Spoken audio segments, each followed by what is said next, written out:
অভ্যন্তরীণ কোন্দল এবং আন্তর্জাতিক চাপে যখন প্রায় দেয়ালে পিঠ ঠেকেছে মধ্যপ্রাচ্যের সিংহাত ইরানের, ঠিক সেই সময় ইরানের পাশে দাঁড়াল বিশ্বের দুই পরাশক্তি রাশিয়া এবং চীন।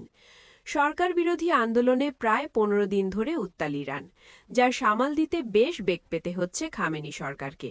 এর মধ্যে মার্কিন প্রেসিডেন্ট ডোনাল্ড ট্রাম্প ইরানে হামলার ইঙ্গিত দিয়েছে, যা ভালো চোখে দেখছে না ইরানের পুরনো বন্ধু রাশিয়া এবং চীন।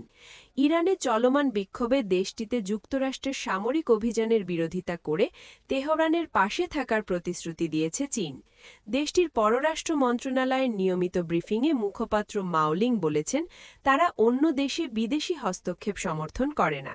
তিনি জোর দিয়ে বলেন, বেইজিং সবসময় অন্য দেশের অভ্যন্তরীণ বিষয়ে হস্তক্ষেপ প্রত্যাখ্যান করে আসছে। সেই সাথে সমস্ত জাতির সার্বভৌমত্ব এবং নিরাপত্তা আন্তর্জাতিক আইন দ্বারা সম্পূর্ণরূপে সুরক্ষিত হওয়া উচিত।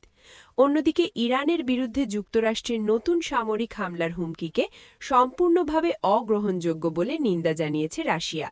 একই সঙ্গে ইরানের অভ্যন্তরীণ রাজনীতিতে ধ্বংসাত্মক বহিরাগত হস্তক্ষেপের অভিযোগও তুলেছে মস্কো।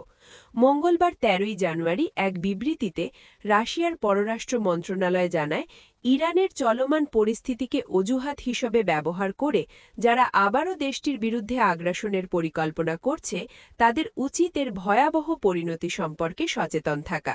বিবৃতিতে বলা হয়, যারা বাইরের উস্কানিতে সৃষ্ট অস্থিরতাকে অজুহাত বানিয়ে ২০২৫ সালের জুনে ইরানের বিরুদ্ধে সংঘটিত আগ্রাসনের পুনরাবৃত্তি ঘটাতে চায়, তাদের অবশ্যই বুঝতে হবে এ ধরনের পদক্ষেপ মধ্যপ্রাচ্যের পরিস্থিতি ও বৈশ্বিক আন্তর্জাতিক নিরাপত্তার জন্য ভয়াবহ পরিণতি ডেকে আনবে।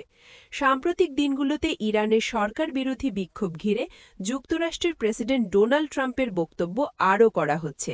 তিনি ইঙ্গিত দিয়েছেন, বিক্ষোভ মোকাবিলায় ইরানের ভূমিকার জেরে দেশটির বিরুদ্ধে খুব শক্তিশালী একাধিক সামরিক বিকল্প বিবেচনা করছে ওয়াশিংটন। ঠিক এই মুহূর্তেই ইরানের পাশে এসে দাঁড়াল তার পুরনো দুই বন্ধু রাশিয়া এবং চীন, যার ফলে খেলা সম্পূর্ণ ঘুরে যাচ্ছে।